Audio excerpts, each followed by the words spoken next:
Day 109, 2 Samuel 21 and 22. During the reign of David, there was a famine for 3 successive years. So David sought the face of the Lord. The Lord said, "It is on account of Saul and his blood-stained house. It is because he put the Gibeonites to death." The king summoned the Gibeonites and spoke to them. Now the Gibeonites were not a part of Israel, but were survivors of the Amorites. The Israelites had sworn to spare them, but Saul, in his zeal for Israel and Judah, had tried to annihilate them. David asked the Gibeonites, "What shall I do for you? How shall I make amends so that you will bless the Lord's inheritance?"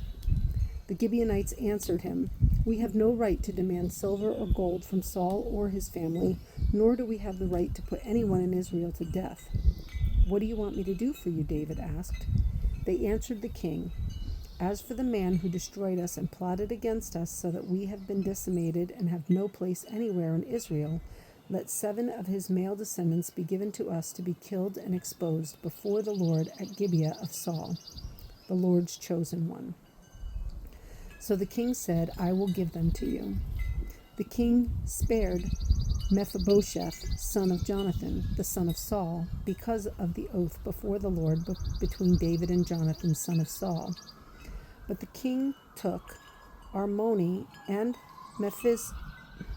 Mephibosheth, the 2 sons of Aiah's daughter Rizpah, whom she had borne to Saul, together with 5 sons of Saul's daughter Merab, whom she had borne to Adriel, son of Barzillai, the Meholathite. He handed them over to the Gibeonites, who killed and exposed them on a hill before the Lord. All 7 of them fell together. They were put to death during the first days of the harvest, just as the barley harvest was beginning. Rizpah, daughter of Aiah, took sackcloth and spread it out for herself on a rock. From the beginning of the harvest till the rain poured down from the heavens on the bodies, she did not let the birds of the air touch them by day, or the wild animals by night. When David was told that Aiah's daughter Rizpah, Saul's concubine, had done, he went and took the bones of Saul and his son Jonathan from the citizens of Jabesh Gilead. They had taken them secretly from the public square at Bethshan, where the Philistines had hung them after they struck Saul down on Gilboa. David brought the bones of Saul and his son Jonathan from there, and the bones of those who had been killed and exposed were gathered up. They buried the bones of Saul and his son Jonathan in the tomb of Saul's father Kish at Zelah in Benjamin, and did everything the king commanded. After that, God answered prayer in behalf of the land. Once again, there was a battle between the Philistines and Israel. David went down with his men to fight against the Philistines, and he became exhausted. And Ishbi-Benob, one of the descendants of Rapha, whose bronze spearhead weighed 300 shekels, and who was armed with a new sword, said he would kill David. But Abishai, son of Zeruiah, came to David's rescue. He struck the Philistine down and killed him. Then David's men swore to him, saying, "Never again will you go out with us to battle, so that the lamp of Israel will not be extinguished." In the course of time, there was another battle with the Philistines at Gob. At that time, Sibbecai, the Hushathite, killed Saph, one of the descendants of Rapha. In another battle with the Philistines at Gob, Elhanan, son of Jair Orgim, the Bethlehemite, killed Goliath the Gittite, who had a spear with a shaft like a weaver's rod. In still another battle which took place at Gath, there was a huge man with 6 fingers on each hand and 6 toes on each foot, 24 in all. He also was descended from Rapha. When he taunted Israel, Jonathan, son of Shimeah, David's brother, killed him. These 4 were descendants of Rapha and Gath, and they fell at the hands of David and his men. 2 Samuel 22. David sang to the Lord the words of this song when the Lord delivered him from the hand of all his enemies and from the hand of Saul. He said, "The Lord is my rock, my fortress, and my deliverer. My God is my rock, in whom I take refuge, my shield and the horn of my salvation.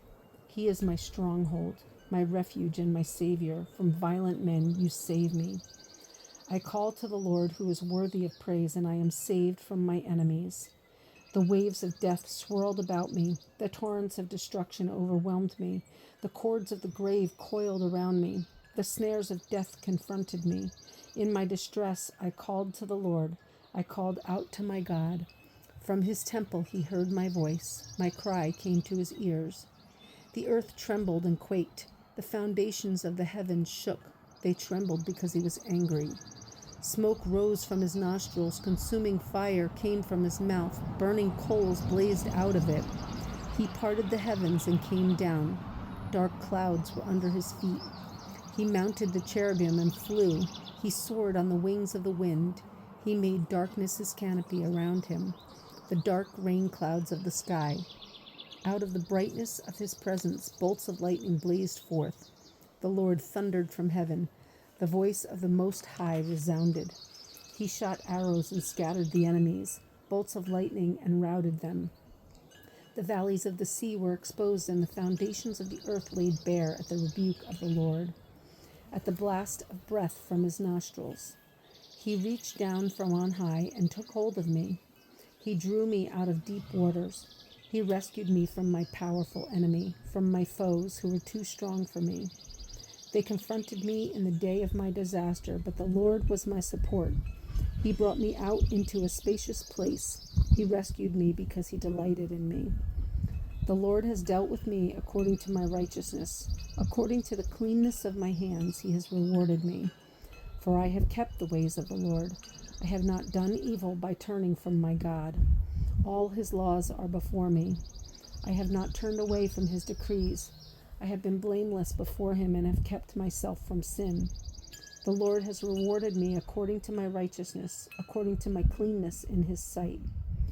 To the faithful, you show yourself faithful.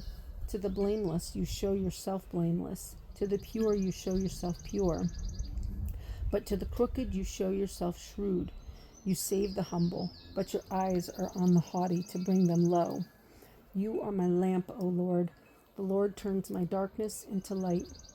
With your help, I can advance against a troop. With my God, I can scale a wall. As for God, his way is perfect. The word of the Lord is flawless. He is a shield for all who take refuge in him. For who is God besides the Lord?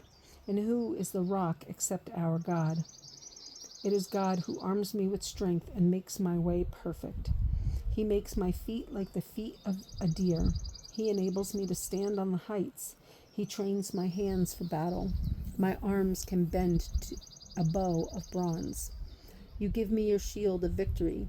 You stoop down to make me great. You broaden the path beneath me so that my ankles do not turn. I pursued my enemies and crushed them. I did not turn back till they were destroyed. I crushed them completely, and they could not rise. They fell beneath my feet.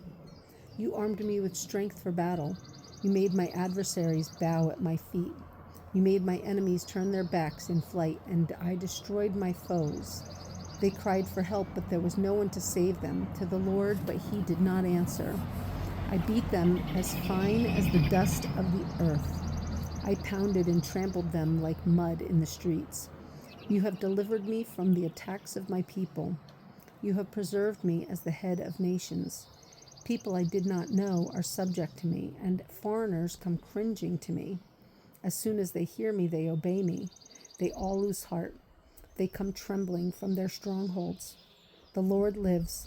Praise be to my rock. Exalted be God, the rock, my Savior. He is the God who avenges me, who puts the nations under me, who sets me free from my enemies. You exalted me above my foes. From violent men you rescued me. Therefore I will praise you, O Lord, among the nations. I will sing praises to your name. He gives the king great victories. He shows unfailing kindness to his anointed, to David and his descendants forever.